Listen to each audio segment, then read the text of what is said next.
So, welcome back to our studies in this Old Testament book of Ecclesiastes. Tonight, like I said, we're going to study chapter 5 in Ecclesiastes. If you recall, in our prior chapters, Solomon has been looking at the balance and the perfection of God as compared to the deceitfulness and the wickedness of man. And he has come to the conclusion that there is a day of judgment, a day of reckoning coming for man, that God will not allow the imbalance and the wickedness of man to continue, but that He will one day set things right. And then last week in chapter 4, we saw again the wickedness, the deceitfulness of man, that it didn't just affect those in the upper ranks and classes. So the lower classes of society could not just say, well, this is a problem for the priests, or this is a problem for the judges, it's not a problem for me, but that it affected all ranks in society. And also that all in society, whether you were the king or whether you were a middle-class landowner or whether you were poor, all were lonely and in need of a friend, and in need of friendship, both laterally in this world amongst fellow believers, but also in need of a friend and relationship vertically with God. And we talked last week about how Solomon talked about how the threefold cord is not easily broken, and that our lives should be intertwined with Jesus Christ, so that when somebody sees us, they shouldn't just see our life, but that they should see the light and the love of Christ shining through us. So tonight, in chapter 5 here, Solomon is going to continue, and he's going to give several exhortations for the man that is seeking a meaningful life to pursue. And remember, this is really the intent of this whole book of Ecclesiastes. This whole letter to us is to answer the question, what is the meaning and purpose in life, and what is meaningful for man to do in this life? So we'll just look at two things this evening. There's many ways that you could take any of these chapters. You could preach hundreds of sermons on each one of these chapters. So we're kind of doing a brief overview of these chapters, but certainly you can always get into them in more depth in your own individual studies as well, and I'd encourage you to do that. So we're going to look at two instances that a worldly individual, they would likely have some difficulty with, and even it poses some challenges to us postmodern Christians as well. And that's our attitude towards God and also our attitude towards wealth in this world. Now, Solomon has already kind of studied and looked into wealth and its relationship to meaning in life, but he's going to kind of take it from a different perspective this time. Right now, I'm speaking to you through a camera. I'm looking at one camera, and there's a perspective there. And then I noticed Adam, he does a really good job. He has another camera set up that he can switch to and give a different perspective of me. Well, the same's going on here in Solomon's studies of these various topics, and one of them is wealth. And it's not, I think, interesting that he mentions it so many times in the book of Ecclesiastes, because it's something that many people pursue throughout their life. And it takes up a lot of time in our lives, and he wants to really get a good idea. Is this something meaningful? How should we gain wealth? How should we use wealth? So that's why it's actually looked at from a little bit different perspective in our study tonight. So first, let's look at our attitude towards God and what our attitude should be like. Solomon spent a lot of time talking about who God is at this point, what God is like, what man is like, but now he's really getting into what our attitude towards God should look like. So let's go ahead and read the first 7 verses here of chapter 5. And I found, actually, I need to kind of bring my Bible a little bit closer than I have been doing. So you may actually see it in the frame this time because I need to bring it closer to see. So we're reading here from Ecclesiastes chapter 5, and it says, "Keep thy foot when thou goest to the house of God, and be more ready to hear than to give the sacrifice of fools. For they consider not that they do evil. Be not rash with thy mouth, and let thine heart be hasty to utter things before God, for God is in heaven, and thou art upon earth. Therefore let thy words be few. For a dream cometh through the multitude of business, and a fool's voice is known by a multitude of words. When thou vowest a vow unto God, defer not to pay it, for he hath no pleasure in fools. Pay that which thou hast vowed. Better is it that thou shouldest not vow than thou shouldest vow and not pay. Suffer not thy mouth to cause thy flesh to sin. Neither say thou before the angel that it was an error. Wherefore should God be angry at thy voice and destroy the work of thine hands? For in the multitude of dreams and many words there are also divers vanities, but fear thou God." So here Solomon is talking about how we should approach God. And the first key is for us to not be committing iniquity here in the places of righteousness like Solomon was talking about earlier. He said that he looked at the temple. He looked, and I just realized this as I was studying this week and reading one of the commentators. He reminds us that Solomon had built the temple. So certainly Solomon, having put so much effort and energy into building that temple, was also looking at how that temple was used. And you find that there was some disgust in how there was iniquity, there was sin being committed in that temple that he had built for God and for God's glory. So if we don't want to come into the presence of God and commit the same sin and iniquity that these people were, he tells us that we have to have a right view of God and our appearance before Him. So do we present ourselves as honorable and respectful supplicants before a king? Are we coming to God as the adoring children would before their father, ready to receive wisdom and admonition if that's necessary? Or do we come carelessly before God, like Aaron's son, Nadab and Abihu, who in the book of Leviticus says that they were destroyed for offering strange fire before God? There's another example here in Eli's sons a little bit later, Hophni and Phinehas.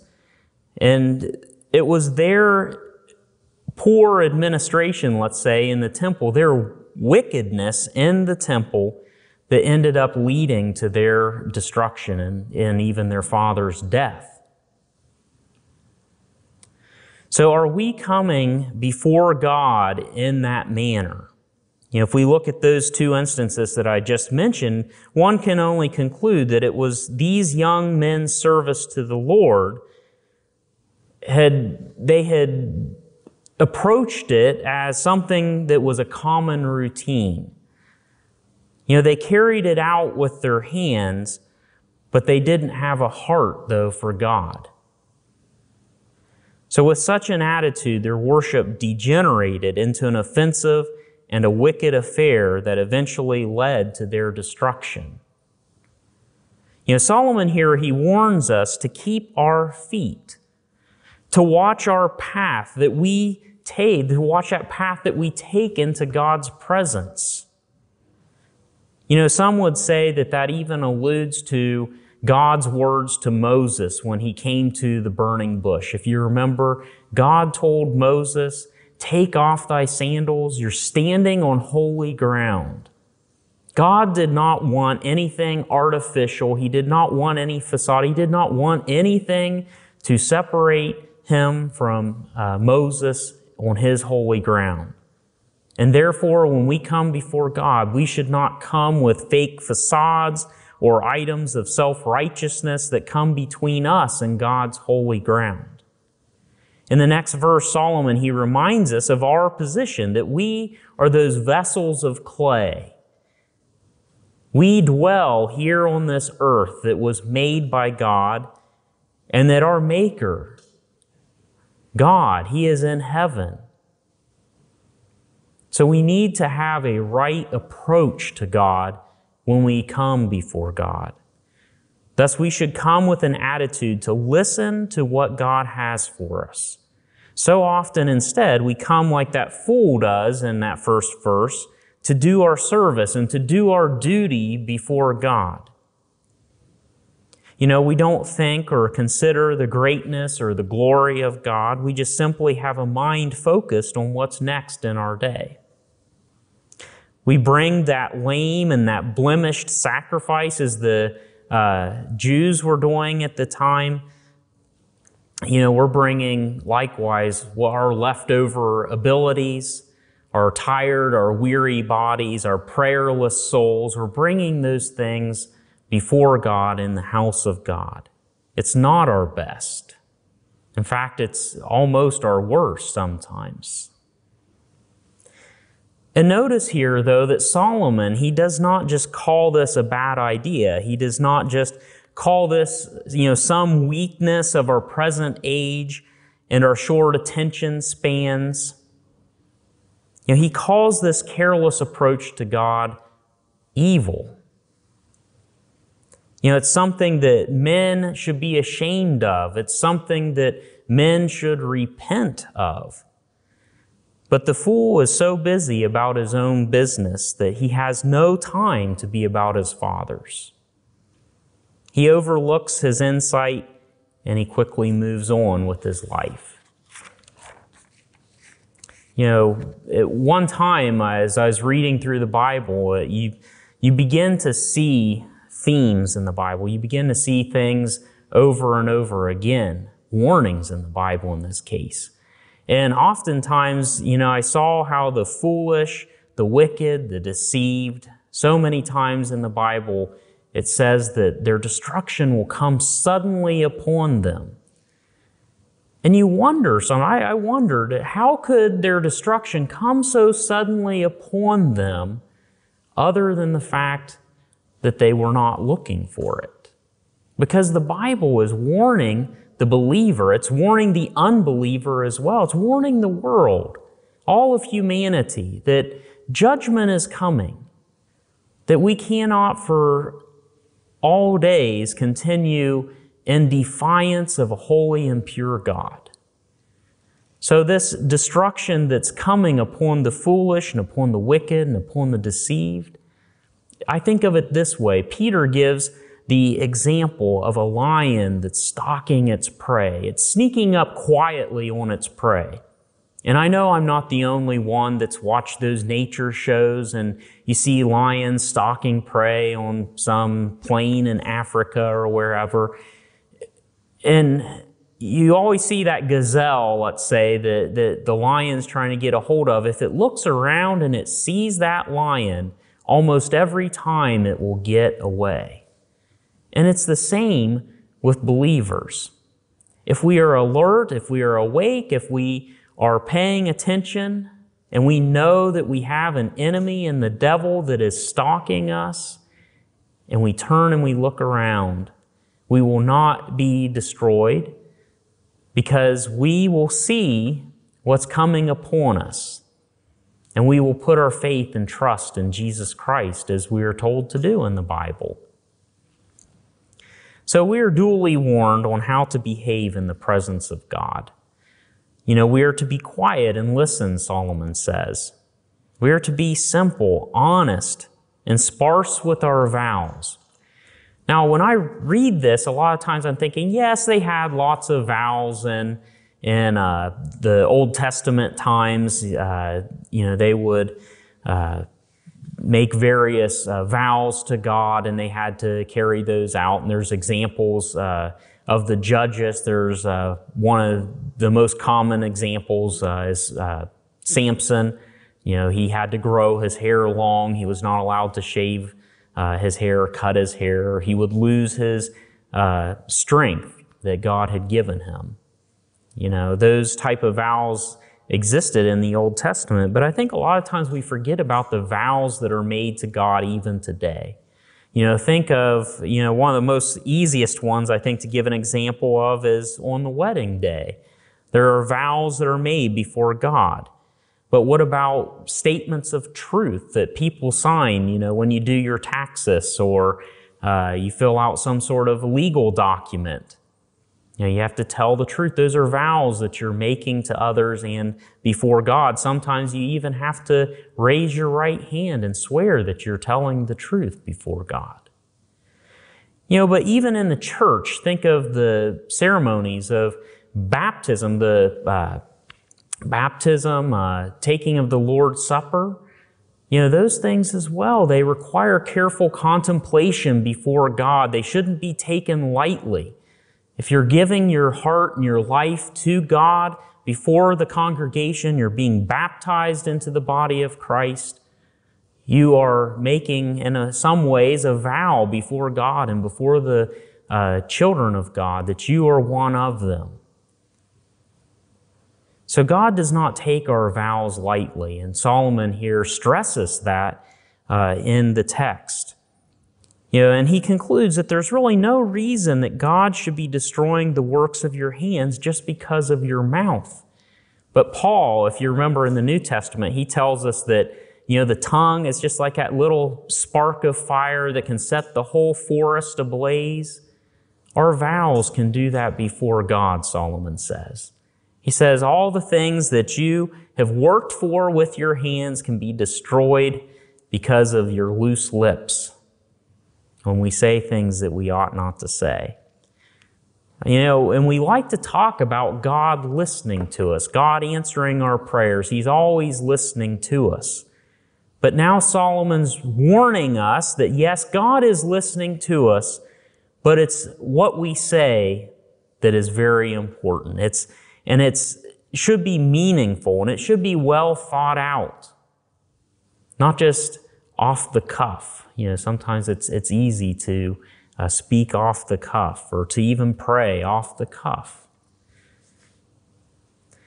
So that is our relationship towards God that Solomon is starting to look at now. And he's showing us a relationship of great respect and fear. And he says that again, that we should fear God. The fear of God is the beginning of all wisdom, he says in the Proverbs. So there's a respectful way to come before God. And I just want to say again, for those that maybe haven't done a lot of study on the word fear, maybe it's been interpreted to you at some point in time that fear is like fear that you're going to get a beating from your father or whatever, It's not that. It's an intense respect. It's an intense respect that one would show, say, a father that truly had their child's best interests in mind. We may not always like what our father says, but he's acting in our best interests. So it's that type of respect when you see the word fear given in the Bible. So let's go on here. Let's read verses 8 through 18. And we're going to start talking about our attitude towards wealth. So starting here at verse 8, it says, "If thou seest the oppression of the poor, and violent perverting of justice, and justice in a province, marvel not at the matter. For he that is higher than the highest regardeth, and there be a higher than they. Moreover, the profit of the earth is for all. The king himself is served by the field. He that loveth silver shall not be satisfied with silver, nor he that loveth abundance with an increase. This is also vanity. When goods increase, they are increased that eat them.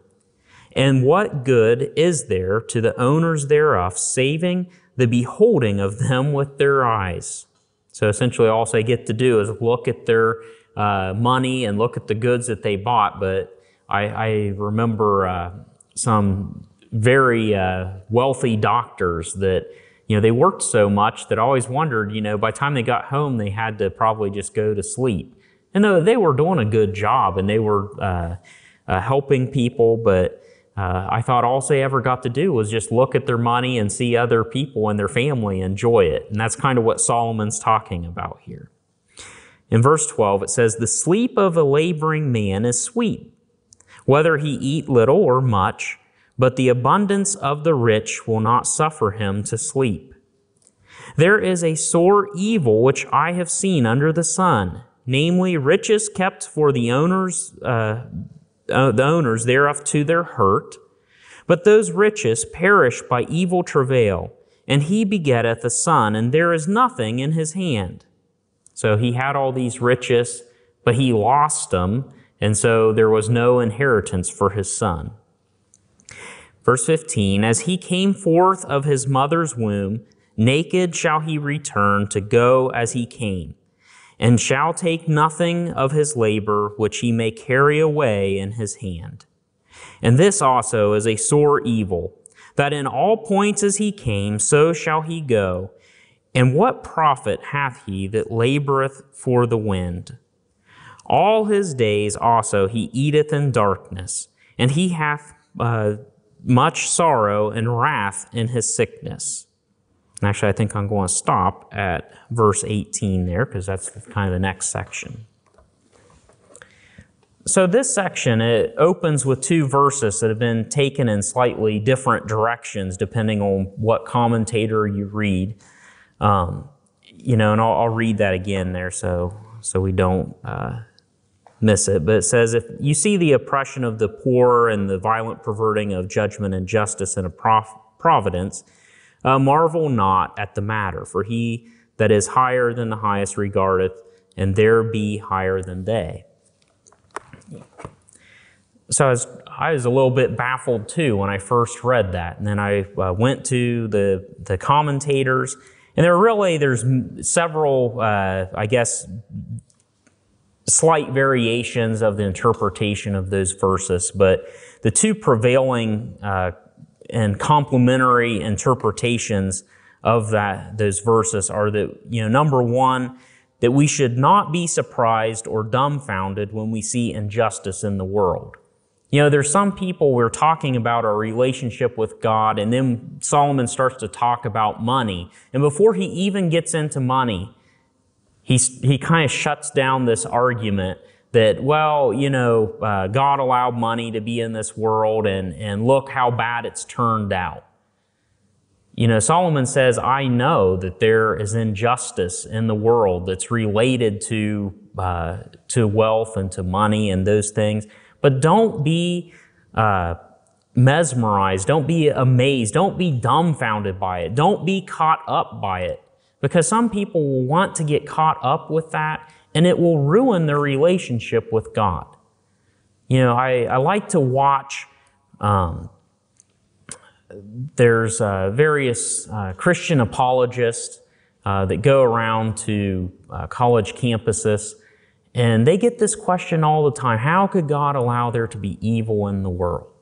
Well, there's sin in the world, number one, and man has free will to follow God or not in this world. So therefore, there are cases of injustice and oppression. And Solomon says that that's going to happen, that's going to be here, but don't let it derail how you deal with wealth. Don't let it derail your relationship with God. And that's what many of the commentators are saying, that even though this happens, there are other officials that are over these people. So it's not going to happen forever. And then there's also the implication here that there's one higher than all of those officials. God is looking over it all, and it will not always be this way. That judgment will one day come upon all of this oppression. When we look at wealth, we don't want to be thrown off by that. So in further looking at wealth, where Solomon looked at the simpleton that worked his tail off for no one else. We remember in the last chapter, he said there was this man that was working. He didn't have a son or a brother or anybody else to even be working for, but he was just working like crazy, building up this immense amount of wealth that one of these days would just be taken away. Well, now here's the other camera angle. Solomon this time is looking at somebody who does have other people, who's working for other people in this world. But he notices, though, that as much as this man's wealth increase, so increases the number of people that are consuming his wealth. Now, my wife and I, over this whole quarantine period, like many people, we've gotten into some shows that we like to watch. And there's a few, I think they were on PBS or something like that, that depict wealthy English families in the 19th and early 20th centuries. And one of the things that we notice is though these families had immense wealth, just as Solomon said, they also had a lot of servants that they had to take care of. They had expectations on them to invite their friends over and to be a part of this wealthy society. So many of these families, they became poor and many were losing their homes and estates and things like that. And I don't know too much about English history, but judging by the fact that there's lots of fancy castles that you can go to England and tour, I would imagine that happened in real life, that many of those families were truly eaten out of house and home by all of their people that multiplied around them because of their wealth. So we can see that happens. Here in verses 15 and 16, it reminds us that we will not take anything of earthly value away with us when we die. And I find it's an interesting question that's raised in this discourse. And it runs throughout the Bible, actually, is how will you be dressed when you go from this world? Thinking back to Adam and Eve, they tried to come before God after their sin dressed in fig leaves. They had great shame because of their sin. And God knew and they knew that they were naked before God. Even, they were wearing those fig leaves when they came into the presence of God, yet they still felt naked. They were still hiding from God, even though they had put those fig leaves on. And it took a sacrifice. It took the death of an animal to make them clothing out of animal skins. They had to be redressed. And it cost that animal its life. There had to be a sacrifice that they could be redressed, that they could be covered up, that their shame could be covered up. I think of Jesus in the New Testament. He tells the parable of the king's wedding banquet, and the king is very kind. Probably a lot of people would like to get invited to these type of wedding banquets where the king will provide you with the clothes that you need to wear. And all of the guests showed up but one, and he was not wearing the required garment, the garment that the king had given to him. He didn't have to pay for it. He didn't have to go get his own clothes washed and mended. He had a garment that he was to wear that had been given to him, but yet he chose not to wear it. And what does the Bible say? What does Jesus say in that parable happens to that man? He's cast out because he despised ultimately the king, but he despised that garment that was given to him. And then in the book of Revelation, it talks about the multitude of the justified. And are they standing there naked when John sees them? No. It says that they're dressed in the white robes of righteousness. They've been washed in the blood of the Lamb. So how will you be dressed when you go from this world? Solomon is reminding us that we are one of these days going to leave this world, wealthy or not wealthy, relationship with God or no relationship with God. We've rejected God. All will go. And how will you be dressed? I think of many of us, that we're dressed in our finest shopping mall finery. We're dressed in the best names. We're wearing the nicest tennis shoes. But when we go, it'll do us no good. So what will we stand dressed in on the day that we stand before Jesus' judgment throne? Jesus said, "What shall it profit a man if he gain the world and he lose his soul?" Solomon here in verse 16, he says something very similar. He says, "What profit hath he that labored for the wind?" These men, these women, these people, they labored for wealth, and all that got them was sorrow. He talks about the man, all of his days, he's eating in darkness. There's some commentators, they wrote, that it could just be indicating, a darkness of spirit and sorrow. Some even said literally, maybe this person ate in darkness, so all those people that were trying to consume their wealth, they wouldn't know that they were home. But wealth did not make that man happy, even though he had many friends.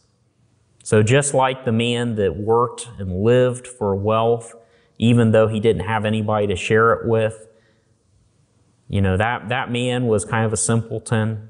So is this man here that has many people to share it with. But because of his wealth, he has a lot more of the cares of life. Unlike that man that labors for what God is going to give him to pay his bills and to take care of his life. He has few cares, but the man that is laboring for his wealth has many cares. It says even in his sickness, he didn't have any help there. Just see if I can find it. It says, he has sorrow and wrath in his sickness.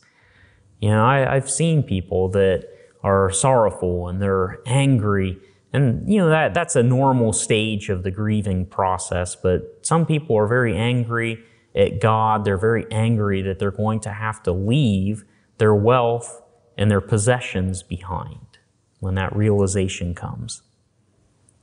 So truly, what profit hath he that labored for the wind? So in conclusion, we'll read verses 18 through 20 here. And this is how Solomon concludes this chapter. He says, "Behold, that which I have seen, it is good and comely for one to eat and to drink, and to enjoy the good of all his labor that he taketh under the sun all the days of his life, which God hath given him, for it is his portion. Every man also to whom God hath given riches and wealth, and hath given him power to eat thereof, and to take his portion, and to rejoice in his labor, this is the gift of God.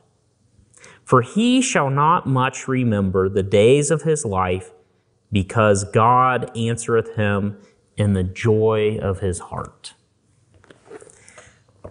So Solomon here, he concludes that just because the world is lacking meaning and love, just because they're short-sighted, they're maybe even a little bit off their rocker in the way that they approach God, being foolish, bringing sacrifices just for the sake of bringing sacrifices, but never entering into a relationship with God, just because they are working and living for wealth that will never truly bring them any meaning in life.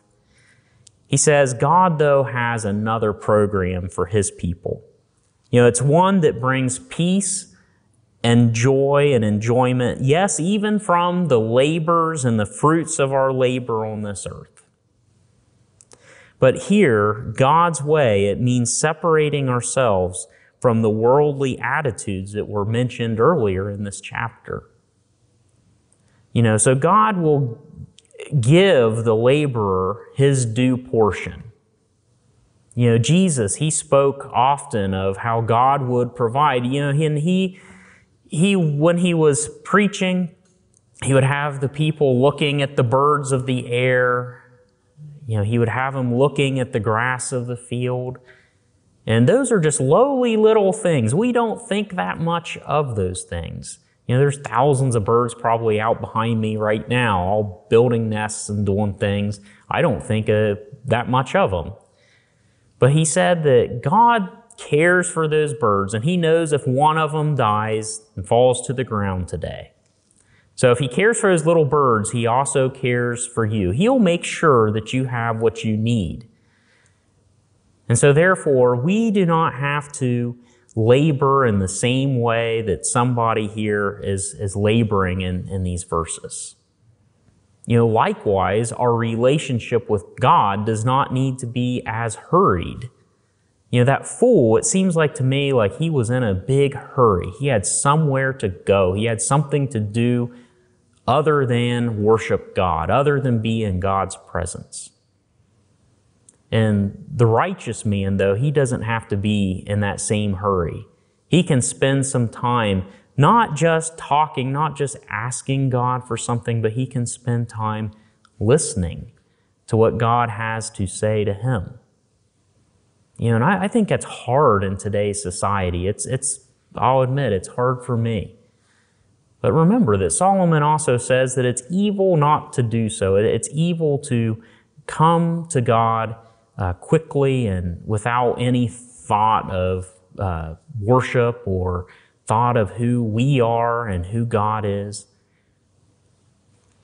So God does have a plan for us in this life. He wants to bring joy into your heart, into my heart, and anybody's heart who is willing to live for Him. He will give you your portion. And some of the commentators, they even pointed out here, and I think it's interesting to think about this, that He gives you your portion so you can share even with others appropriately. And He allows us to decide in some ways of how we're going to even share our portion that He gives, so that more joy will be brought forth. And He says that if you live for God here, that you will not even much remember the days of your life. It's not going to be a pain. And I could not read this verse, for those of you who know Brother Bud Miller. I couldn't read this verse without thinking of him. And I remember every once in a while I just get a chance to see that man work and see him labor out there. And sometimes he had worked so fast and it wasn't maybe the safest work, but I always remember him saying, God takes care of His poor dumb children as well. But the man always had a smile on his face, and he always seemed to have great joy in his heart. And God will give you the same joy tonight, but we have to follow God's plan to do it.